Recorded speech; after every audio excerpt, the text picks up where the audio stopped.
더샵 판례민법 공중기사 민법 객관식 판례 특강입니다. 판례의 본이 되겠습니다. 여러분 안녕하세요. 부동산 부투칠성 김하인쌤입니다. 국내 최초, 국내 유일한 민법 객관식 판례 특강 더샵 판례민법 제47강을 진행하겠습니다. 이 시간에는 최근 공중기사시험에 출제된 중요 판례를 리뷰하는 과정을 진행하겠습니다. 구독, 좋아요 꼭 누르시면 바로 학교가 갑니다. 판례집을 구입하실 분은 다음 사항을 참고해 주세요.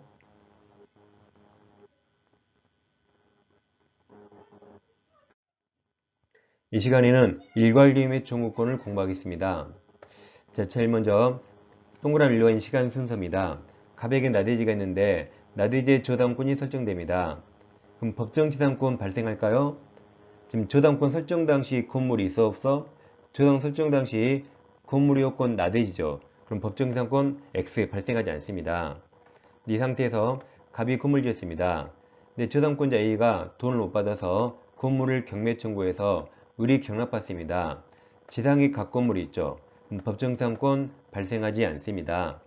그럼 법지가 발생하지 않으면 건물이 철거될 수 있어요. 그럼 철거되면 사회 경제적 낭비입니다. 따라서 잘 보세요. 건물에는 현재 저당권이 없습니다. 그러더라도 건물 철거를 막기 위해서 저당권자 A가 토지 건물을 일괄해서 경매할 수 있습니다. 그때는 토지 건물을 동일인에게 경락을 시킵니다. 그래야 을이 내 건물 철거하지 않겠죠. 단, 건물에 저당권이 없었으니까 건물 경매 대가에서는 우선 변제권 없습니다. 즉 토지 대가에서만 우선 변제권이 있어요. 그럼 저당권자 A가 돈을 다 못 받을지 모르니까 일괄경매 청구할 의무가 없습니다. 저당권자 A가 선택할 수 있어요. 윗그림처럼 토지만 경매할 수 있고 아랫그림처럼 일괄경매 청구할 수 있습니다. 선택할 수 있고 의무가 없습니다. 자, 이처럼 건물에 저당권이 없는데 건물까지 경매하려면 갑이 채무자, 저당권 설정자죠. 이 설정자 소유 건물이어야 가능합니다. 따라서 제일 먼저 설정자 갑 소유 건물이면 토지 소유자, 설정자, 건물 소유자, 설정자 동일하죠. 이때는 일괄경매 청구할 수 있습니다. 근데 나중에 제3자 병이 건물 소유권 취득하면 이건 설정자 소유 건물이 아니죠. 그럼 함부로 경매할 수 없습니다. 마찬가지 처음에 갑이 건물 신축한 게 아니라 갑이 나대지를 용의권자 병이 용의권을 취득해서 제3자 병이 건물을 신축했습니다. 근데 설정자는 갑인데 소유자는 갑이 아니죠. 제3자죠. 그러면 일괄경매 청구할 수 없습니다. 근데 이걸 나중에 설정자 갑이 소유권 취득했어요. 그럼 이제 설정자 소유가 됐네요. 이때는 일괄경매 청구할 수 있습니다. 이처럼 설정자 소유 건물일 때만 일괄경매 가능하고 제3자 소유 건물은 안됩니다. 자, 결론. 그럼 일괄경매 청구가 가능하려면 아까 제일 먼저 법정지상권이 발생하지 않아야 돼요. 그때 건물 철거될까봐 일괄경매 청구를 인정합니다. 따라서 법지가 인정되면 건물이 철거되지 않으니까 일괄경매 청구가 없습니다. 이렇게 법지가 인정 안 될 때 일괄경매 청구가 인정됩니다. 이게 기본 전제입니다. 다음 방금 보신 것처럼 설정자 소유 건물만 일괄경매 가능하고 제3자 소유 건물은 할 수 없습니다. 그 다음 선택사항이지 의무가 아니라 그랬어요. 그리고 건물 경매 대가에서는 우선 면제 받을 수 없답니다. 이 중에 이제 파란색 설정자 소유만 가능하다. 이게 시험에는 제일 많이 났습니다.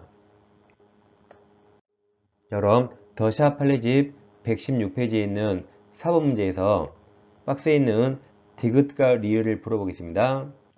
먼저 디귿 저당권 설정자로부터 저당 토지에 대한 용의권을 설정받은 자가 즉 제3자가 그 토지에 건물을 축조한 경우에는 그럼 여기까지 사설을 끊으면 이때는 제3자 소유 건물이라 일괄경매 청구할 수 없습니다. 이제 사선 뒤에 그 후 저당권 설정자 돈 넘쳐요. 설정자가 그 건물의 소유권 동그라미 소유권을 취득한 경우라면 이제 설정자 소유 건물이죠. 그럼 저당권자는 토지와 함께 건물에 대하여도 이게 일괄경매죠. 일괄경매 청구할 수 있답니다. 이것은 틀렸습니다. 다음 리을입니다. 저당권 설정 당시에 저당 목적물인 토지상에 건물 축조가 진행돼 있어요. 이때는 법지가 인정되니까 일괄경매 청구권 규정이 적용되지 않습니다. 그래서 리을은 맞았고 디귿이 틀렸습니다. 이 두 지문을 오늘 공부한 겁니다. 자, 그럼 기출문제 확인해 볼게요. 30일에 나온 문제입니다. 자, 갑은 을소유 X토지죠? 을소유 X토지에 저당권을 취득가 있다. 그럼 누가 저당권 취득했나요? 갑이 취득했죠. 그럼 을이 설정자입니다. 그 다음 X토지에 Y 건물이 존재할 때 갑이 저당권자 갑이 X토지와 Y 건물에 대해서 일괄경매를 청구할 수 있는 경우를 모두 고른 겁니다.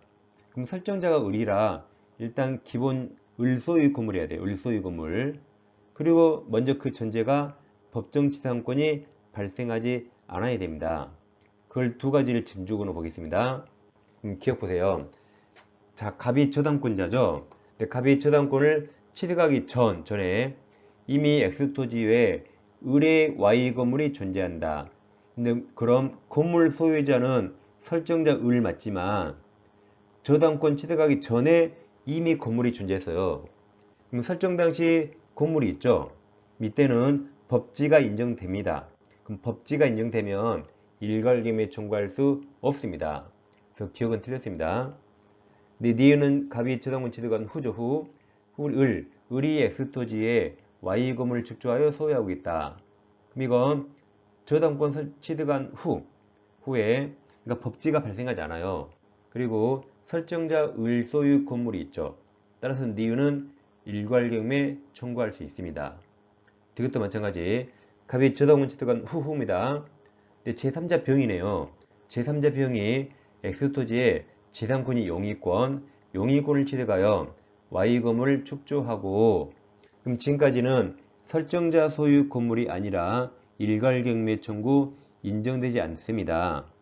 아랫줄에 이제 설정자 을이 그 건물 소유권을 취득했습니다. 이때는 인정되죠.